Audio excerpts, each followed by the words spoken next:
سلام كبرات تخاتلتين حجاب استدالو علتا وزيناتات تكال مدحن هتصانات ودب حورات هاجرات ويونيسيف بالزعبة إيرترا زوصا حبريتا ኣብ ትግራይ ዘለዉ ኤርትራውያን ስደተኛታት ክጉዕዙ ምዃኖም ዝወፀ መግለጺ ጌታቸው ረዳ ብዛዕባ ውግእ ዓፋር ዝሃቦ መልሲ ቀዳማይ ሚኒስተር አብይ አሕመድ ዘውጾ ሓድሽ ኣዋጅን ኣብ ጊኒ ተቐልቂሉ ዘሎ ሓድሽ ቀታለ ቫይረስን ካልእን ዝደስስ ክኸውን እዩ። ኣብዛ ቻነል ድማ ናይ ወትሪ ተኸታተልቲ ንምዃን ሳብስክራይብ ክትገብሩ ብኽብሪ ይዕድመኩም።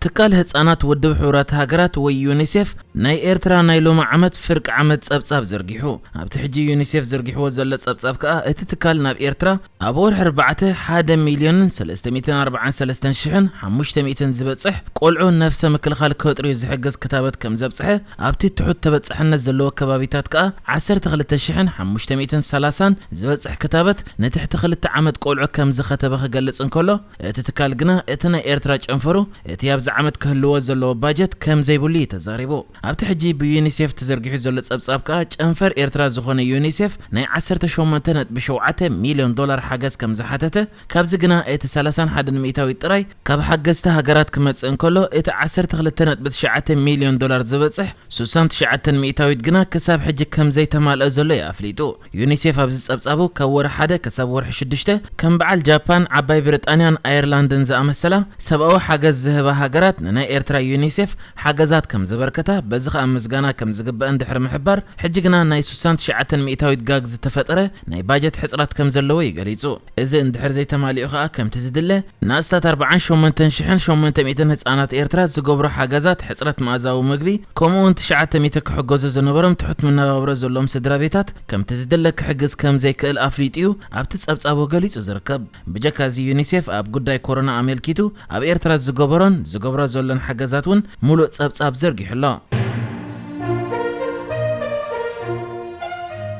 تكال سدتنياتات ودو حورات هاجراتن زتحققوا وغناتن دقيمم نابتي إيرتراوያን سدتنياتات زركبوا ኣብ ትግራይ ዝርከብ معسكرات عد حريشن ماي عينن كبصحو كኢሎም ከም ዘለው ገሊጹ እዚ ሕጂ በቲ ትካል ስደተኛታት ወዱ حورات هاجرات ወፂ ዘሎ ጸብጻብ እቲ ሕጂ ተረኺቡ ዘሎ ናብቲ ስደተኛታት معسكر በአካል ናይ መብጻሕ ዕድል ነቶም ኣስታት 23000 ዝበጽሑ ኤርትራውያን ስደተኛታት ዘድልዮም ሓገዛት ደጊሙ ክጅምር ኣኽኢልዎ ከም ዘሎ ድሕሪ ምግላጽ መሰረታዊ ናይ ጥዕና ሓገዝን ዝተጽሩይ ማይን ዝምልከት ግና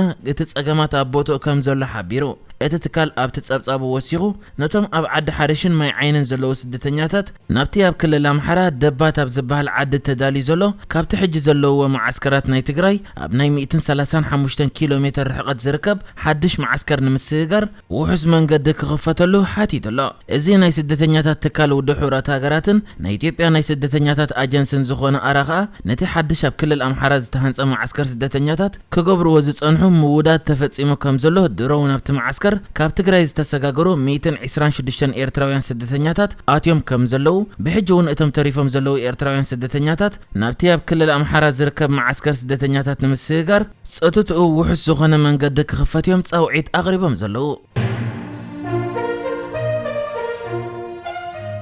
تكال مدحن هتصانات ودو حورات هاجرات ويونيسيف اب كلل عفار إثيوبيا بزتفصم مدقعتي هتصانات زركبوم لعل 207 مويتم زبل صبصبات كم زسنبدو غليصو يونيسيف بوانا دايركتور هنريتا فوري ابيلاب زوص مغلصي بمخنيات اب تكلل زغاطم كينات زتفناقل السبات تعقبهم لاب زنبرو بيت تمرتن مدبر طعنان بزتفصم مدقعتي لعل 100 هتصانات زركبوم لعل 207 تقتيلهم كخونو كم زخول ياملكيتو اب كلل عفار زوبر بعته تبايلو اب زصواع كباب بزتفصم مدقعتي كبي برت بركت زبول السبات كم زموتن مقداتي كم زبصحومن سب مزء تكلل غليصوم نيرم يوم نز غداي ملكيتو حلاف ركبات كل العفر نتمتقعتي حيلتا تግራይ ጌሮም ማይሉ ከخصስን ከሎ ወሃብ ቃል ትግራይ ዝኾነ ጌታቸው ረዳ ግን በመንገድ ዕላው ናይ ትዊተር ሒሳቡ ጌሩ ኣብዝሃቦ መልሲ ሓይልታት ትግራይ ኣብ ክልል ዓፋር መጥቃዕቲ ፈጺሞም ንዝብል ክሲ ሙሉ ብሙሉ ክነጽጎ እንከሎ ሓይልታት ፌደራል ብዕለ 6 ናይ ዝወርሒ ኣብ ልዕሊ ሓይልታት ትግራይ ጋሊኮማ ኣብ ዝተባሃለ ከባቢ መጥቃዕቲ ከም ዝኸፈቱ ድሕርቲ ዝተኻየደ ወግእ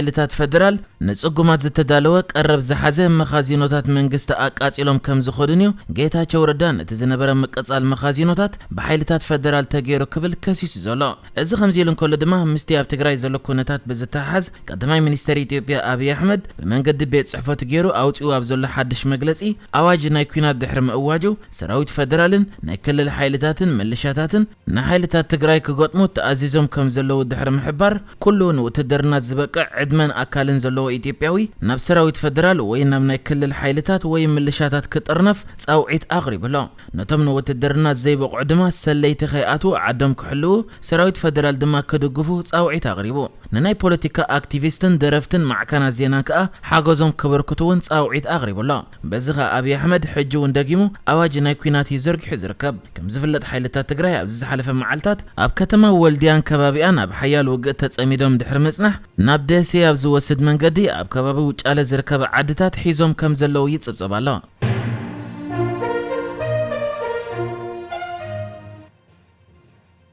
ሰብ መዚ ጥዕና ጊኒ ኣብቲ ሃገር ማርበረግ ዝተባሃለ ሓደገኛ ተላጋበ ቫይረስ ከም ዝረኸቡ ኣረጋጊጾም ዝተኸሲቱ ዘሎ ሓድሽ ቫይረስ ምስ ናይ ኢቦላ ዝመሳሰል ምልክታት ከም ዘለዎ ይዝግለጽ ውድብ ጥዕና ዓለምን ሰበስልጣን ሚኒስትሪ ጥዕና ሃገርን ነቲ ቫይረስ ብቕጽበት ንምቁጽጻር ተሓባቢሮም ከም ዝሰርሑ እውን ኣፍሊጦም ኣለዉ እዚ ማርበረግ ዝተባሃለ ሕማም ካብ መንካዕ ናብ ደቂ ሰባት ብመንገዲ ኣካላዊ ፈሳሲ ከም ዝመሓላለፍ ክኢላታት ዝሕብሩ ኮይኖም ውሽጣዊ መድመይትን ረስንን ዝፈጥር ምስ ኢቦላ ዝዛመድ ቫይረስ ምዃኑ እውን ተገሊጹሎ ሕጂ ኸኣ ሃገር ሓደ ሰብ በቲ ቫይረስ ተለኺፉ ድሮ ከም ዝሞተውን ሰብ መዚ ጥዕና ሃገር ኣፍሊጦም ኣለዉ ወኪል ውድብ ጥዕና ዓለም ዶክተር ማቲሾ ደማዮቴ ከም ዝሓበሮ እቲ ቫይረስ ናብ ካልእ ዓለም ክላባዕ ተኽእሎ ከም ዘለዎ ከጠንቅቕ እንከሎ ካልኦት ሰባት በቲ ቫይረስ ተለኺፎም ከይህልው ንምፍላጥ ድማ ሓያል ጻዕሪ ይገብሩ ከም ዘለዉ እቲ ወኪል ውድብ ጥዕና ዓለም ኣፍሊጡ እቲ ኣብ ጊኒን ጎረባብቲ ሃገራትን ንሕማም ኢቦላ ተባሂሉ ተዋዲዱ ዝነበረ ስርዓት ጥዕና ኸኣ ነቲ ሓድሽ ቫይረስ ንምግታእ ዳግም ተበራቢሩ ከም ዘሎ ክኢላታት እቲ ሃገር ገሊጾም ኣለዉ ቫይረስ ማርበርግ ኣብ 1967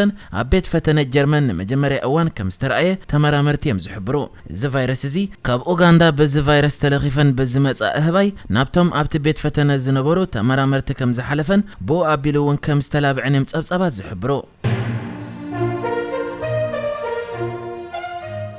ላዕለወይቲ ተሓጋጋዚት ኣመሓዳሪ ኒውዮርክ ኣንድሪው ኩሞ ብምኽንያት እቲ ሓላፊኣ ዝተኸሰሰሉ ጾታዊ መጥቃዕቲ ካብ መዝነታ ወሪዳ ጸሓፊት ሜሊሳ ዲሮሳ ትማሊ ሰንበት ብፍቓዳ ካብ መዝነታ ከም ዝወረደት ክትገልጽ እንከላ ንህዝቢ ኒውዮርክ ምግልጋላ ግን ኣብ ህይወተይ እቲ ዝዓበየ ክብሪ ነይርዩ ኢላ ገሊጻተላ ኣብ ዝሓለፈ ሰሙን ዝወፀ ጸብጻብ ኣንድሪው ኩሞ ኣብ ልዕሊ 11 ደቂ ኣንስትዮ ጾታዊ መጥቃዕቲ ከም ዝፈጸመ ዘመልክት ኮይኑ ንሱ ግን እቶም ዝቐረበሉ ክስታት ኣይወዓልክዎምን ኢሉ ክነጽጎም እንከሎ ዋላ እውን ፕሬዚደንት ጆ ባይደን ካብ መዝነቱ ክወርድ እንተሓተተ ኣብ ስርሑ ከም ዝቕጽል ተዛሪቡ ከም ዝፍለጥ ዓቃቢ ሕጊ እታ ግዝኣት ለቲታ ጄምስ ኣብ ዘውጻቶ ጸብጻብ እቲ ኣመሓዳሪ ኣብ ልዕሊ ብርክት ዝበላ ደቂ ኣንስትዮ ጾታዊ ዓመፅ ፈጺሙን ሕጊ ፌደራል ኣሜሪካ ጥሒሱን ይዝብል ንሕጂ ዝተዳለወ ዜናታት እዚ ነይሩ ብካልእ ክሳብ ንራኸብ ሰላም ንዓኹም